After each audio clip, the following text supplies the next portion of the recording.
As you're all well aware, the committee today agreed to maintain the official cash rate at 5.50%. We believe that the current level of interest rates is constraining spending and hence inflation pressure, and this is as anticipated and required.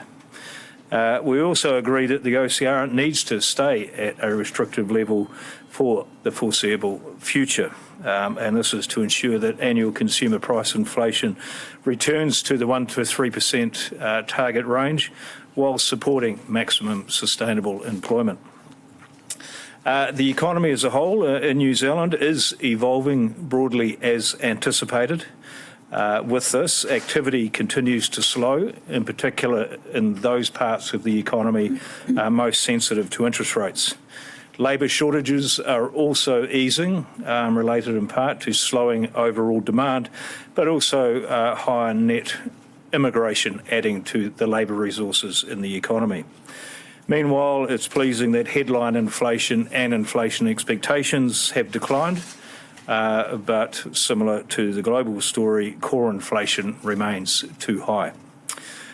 Turning to the international outlook, economic growth internationally remains below trend, and headline inflation has also eased for our trading partners. But again, core inflation remains high in many countries. The weakening global economic growth is putting downward pressure on New Zealand's commodity prices and export revenues. The imbalance that has developed in the economy between demand and supply is now moderating in the New Zealand economy. However, we still see a prolonged period of subdued spending growth being required to much better match the supply capacity of the New Zealand economy and to achieve our inflation remit. In terms of risks in the near term, there's a risk that activity and inflation measures do not slow as much as expected in our near term, in our forecasts. And likewise, over the medium term, there is the risk of a greater slowdown in global economic demand, particularly in China, weighing more heavily on commodity prices and New Zealand's export revenues. On balance, the committee is confident that with interest rates remaining at a restrictive level for some time, consumer price inflation will return to within its target range while supporting maximum sustainable employment. Ngāi Taki Ma'atar, we are open for questions. Thank you. Hi, Tracy Withers from Bloomberg. You've raised the average OCR projection track a little bit to a high of 5.59% next year, previously 5.5%. How should we be interpreting that? I think, certainly not as forward guidance, more as just our prediction, our endogenous model.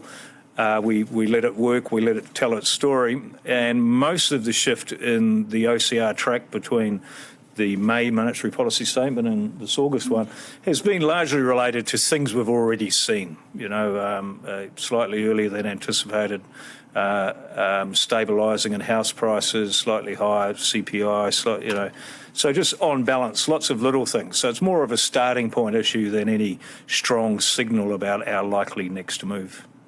But would it not signal a risk that there will be another rate increase between now and the end of next year? No, I'd say on balance, we are in a watch, worry and wait mode, and we do need to see inflation continuing to decline. Likewise, we need to be wary of doing too much.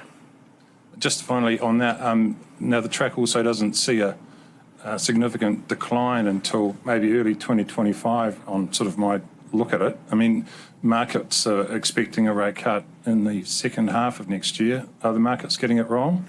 I think, judging a very quick glance at pricing, our forward track is very consistent with market pricing at the moment. And then I'll put that usual health warning on. Our forward track will change through time. That's just the nature of economic projections. Tom Palastraker from Stuff. You appear to have given quite a strong nod to concerns about inflation here, perhaps a lesser one to a drop in economic activity being sharper than you expect. I noted saying the bank's saying the current projections are for subdued GDP growth rather than a sharp downturn. I mean, if you have got that wrong, I'm not saying that I think you have, but if you have, what will be the first signs that you may have underestimated that downturn? Yeah, so, the committee debated this a lot, even a hold is a tough decision. And really the way we've tried to explain it through the document is that the risks in the near term, over the coming next few months, are that activity and inflation may print higher than what we've put down there. That's a risk. We've got, a reasonable track embedded in our projections. But, there are lots of the usual one-off explanations as to why things may take longer than normal. So that's the near-term risk. What are we doing about that? Well, we're making sure that we aren't going to be surprised by it when we see it. We're saying, hey, folks, the medium term is what really matters for us. In the near term, we may still be struggling around headline CPI being held up through administrative prices or GDP growth being some shade of zero but slightly positive rather than zero, that type of noise. So we are really steadying ourselves to be able to work through that, to not be surprised or spooked by it. Our larger concerns are the medium term, and that's where global growth is slowing. We all know that China economic activity is struggling. And so, it's about bridging the near term through to the more medium term where inflation is back in the box and interest rates are renormalising. Just a quick follow-up on that. I think BNZ has described the sort of leading indicators that we've seen over the past few weeks as sort of very ugly. It doesn't sound as though you're quite interpreting things in the same way. Is that correct? I don't know which way they think of ugly. I would say that the data recently has been coming out as anticipated, i.e. economic growth is slowing, inflation pressures are coming off, labour market constraints are easing up. So, a lot of these data observations we're seeing are really indicators of what we expected to see, a much slower economy, both domestically and global, and inflation pressures coming out. So, it could be ugly in a good sense that monetary policy is working. Janae Tibshirani from the Herald. Are you comfortable with the extent to which banks have lifted their mortgage rates in recent weeks and months, in relation to wholesale rates? And what impact do you expect this statement will have on mortgage rates in the near future? Yeah, so, we can only control the official cash rate, and then it's a competitive market out there.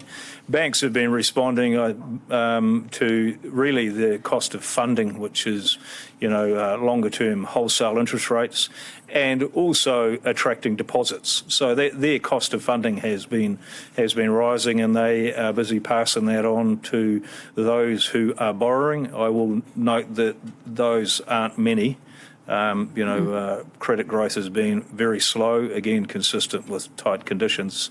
So, it's a normal market behaviour. Our expectation over the period ahead is that bank margins will come under narrowing pressure, given that higher cost of funding, more competition going on as the market gets thin for loans. So, you see this cyclical behaviour in the margins. Yeah. All right, just onto something that's not covered in the statement, but the ECB recently decided to change the way that it remunerates banks for their settlement deposits in a way that might save taxpayers money effectively. Why is the Reserve Bank not keen to take a similar sort of tiered approach in a way that might save taxpayers money? Yeah, that's I don't want to so we don't actually believe it would be effective in our monetary policy space, and we've made that we've got publications on our website exactly our thinking on that. I can't talk on behalf of the ECB, but it did not look like an effective policy for the Reserve Bank. If we want to tax banks, then tax banks. That's not Reserve Bank's policy.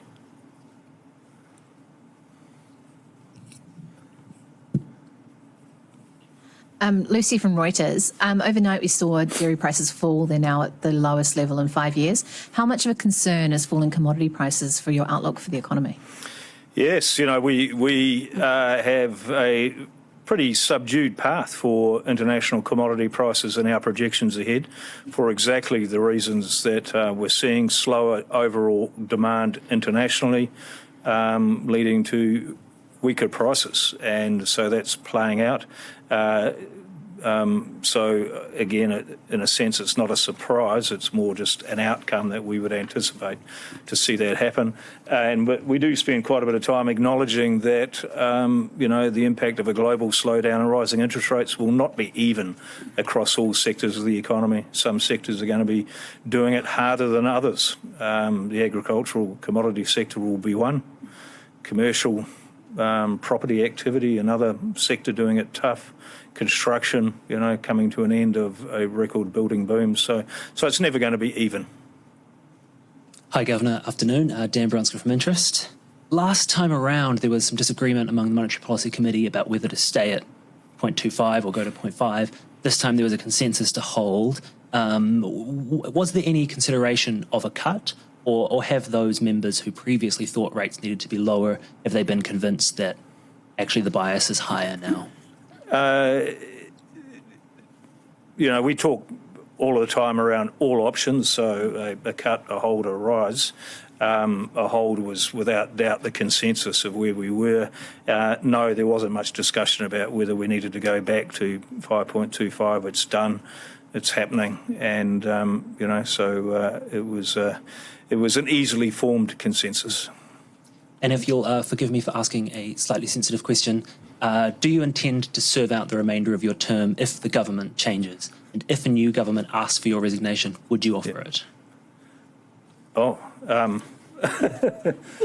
don't have any comment on that. I'm employed for another 5-year term. So, can I just go back to your earlier question, just to make the point that there was consensus last time around on the peak in the OCR being at 5.5%. The vote was for the move at that meeting. So, where we are now is consistent with that. Hi, Jenny Ruth from Good Returns and Just the Business. Just following on Dan's question, do you expect there to be any challenge to the Reserve Bank's independence should we see a change in government? Our legislation is written in law. Future governments can change the law. That's all I can say. I mean, we believe we're in a very strong position as a central bank doing its job for Aotearoa New Zealand.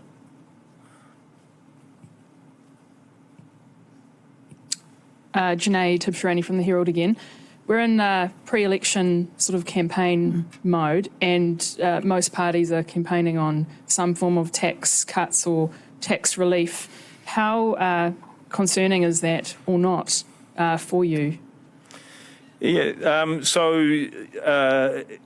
we always have to play the hand that is dealt to us when it comes to fiscal policy. Governments are the elected officials. They can choose to do what they wish to do with fiscal policy, and we just have to, when it becomes official, then we have to put it into the mix of issues we consider. So, it's business as usual, really. Do you have any, thoughts you'd like to share with political parties about, what the economy may or may not need at the moment? No, I think it's very clear from our document that, monetary policy is doing its job with all else taken as given. And we are very careful to always highlight that we're using official budget figures, not our own guesstimates of what might happen. Harry Bartle from News Hub here. Apologies if this was covered, but is there a risk of another rate hike? There will always be a risk of another rate hike. There is also a risk of a rate cut. This is the world we're living in, so you can never say never, but at the moment we are very comfortable that with conditions where they are, we will achieve our task.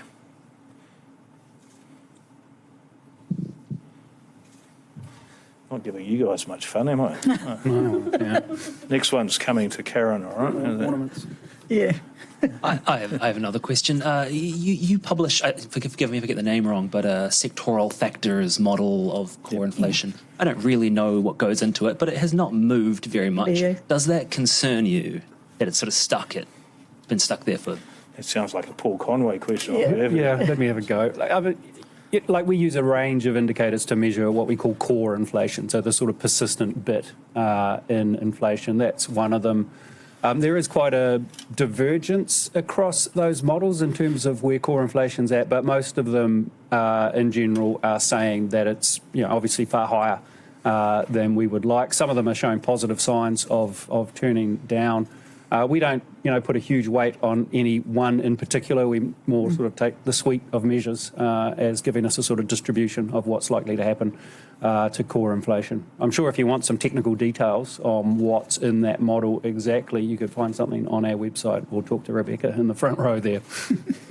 The other economics question is you have increased your neutral OCR estimate. Can you talk a little bit about what's gone into that and if that's contributing to the upward bias in the track, if you like, rather than what you're seeing in economic data? Yep. So again, we use a suite of models to estimate what the neutral OCR is at. And currently, long-run interest rates have been a bit elevated for a while, so that's feeding through into those models. Routinely, we will update our estimate of what's happening with the neutral OCR. This time around, we've nudged it up by 0.25%. Important to note that that's very much, in the long run, it would, at the margin, suggest upward pressure on the official cash rate. But, that's over the course of the projection horizon, and the committee is confident that the current setting for the OCR is at a restrictive level. Lucy from Reuters. Is the weakness of the Kiwi a new worry for inflation? And why do you think it's so weak given that New Zealand rates are internationally high at 5.5%? On the exchange rate, again, we don't target it. It's a freely floating exchange rate. We make an assumption when we do our projections, and then as actual exchange rate unfolds significantly different one way or t'other to our assumptions, we respond at that point. The exchange rate can be a complicated thing to think about with monetary policy. There's a very narrow, simple thing that if the exchange rate depreciates, import costs go up, New Zealand dollar terms, but that's too simplistic. Sometimes the exchange rate may fall for good reason.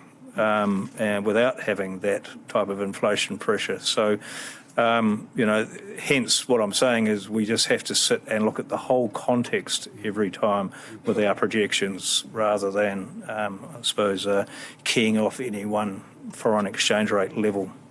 Just on the interest rate differential, so it's not just about where the absolute interest rate is here, it's about our differential between interest rates here and those of our trading partners in particular, if you're looking at the trade weighted index.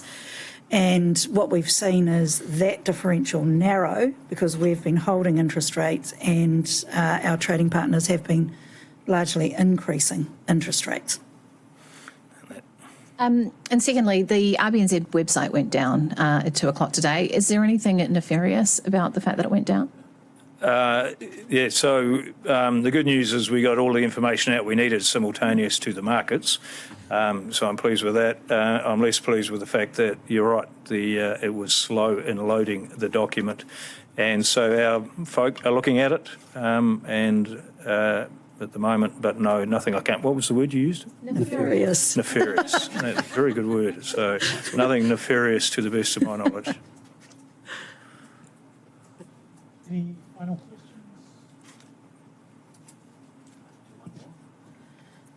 May as well. It's too wet outside. It's nice and warm. This might be a silly question, but is there a point at which tight monetary policy becomes less effective in the sense that people who were going to cut their spending because of high rates have already cut it, and people who are going to save more because of attractive term deposit rates are already doing that, and obviously these things target different cohorts of society. Is there a point at which hiking rates more doesn't actually achieve as much as, when rates were lower and they were hiked? I'm pretty sure it would be reasonably linear across that full scope of interest rate behaviours. You remember that whilst there's the stock, there's also a continuous flow with your marginal dollar that you've earned. Are you going to save? Are you going to spend? And for businesses, are you going to invest, etc. So it remains, doing its role across different levels. You haven't found any non-linearities in that relationship? Well, I mean, there are non-linearities in the economy, but I think it's also important to there's other transmission channels than just that sort of credit channel that you're talking about. So I'm not aware of any literature sort of showing that monetary policy runs out of puff in terms of being contractionary. I think those issues are more on the downside when we hit the effective lower bound and that sort of stuff, but I'm not aware of any literature suggesting that it's symmetric with interest rates going up. Interesting question though, Jenny. Early on in the hiking cycle, we talked a lot about trying to engineer a soft landing. We've kind of stopped using that term, and I know it's a hard to define term, but do you think we're still on the quote-unquote soft landing path? Is this...